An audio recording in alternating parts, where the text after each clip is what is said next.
Welcome back. Today we are going to learn about data types and variables. Data types are attributes that are used to describe a certain value. Data types in Java are divided into primitive and non-primitive data types.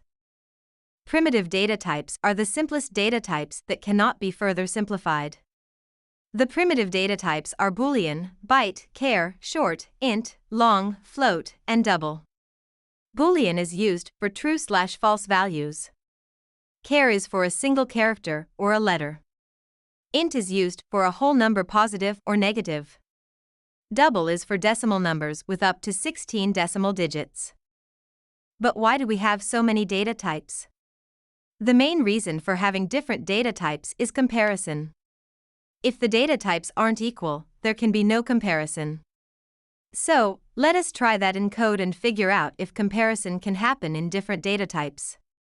I have 3 examples for you to try.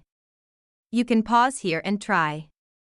Here are the answers for our examples. See how a char and int couldn't be added. They were concatenated instead, whereas in the first 2 examples, they have the same data type, so we were able to perform mathematical operations on it. So far, we have not been storing values, so what do we do when we want to store a value? We use variables. Variables are containers to store a value.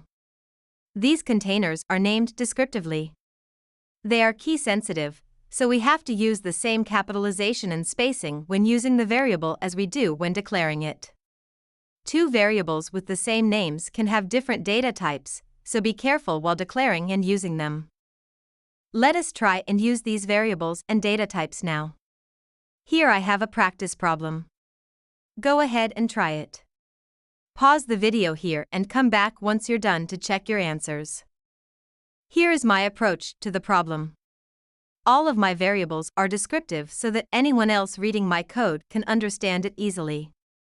Since cost per bowl and number bowls are integers, I used the int data type, and since sales tax and total are decimals, I used the double data type.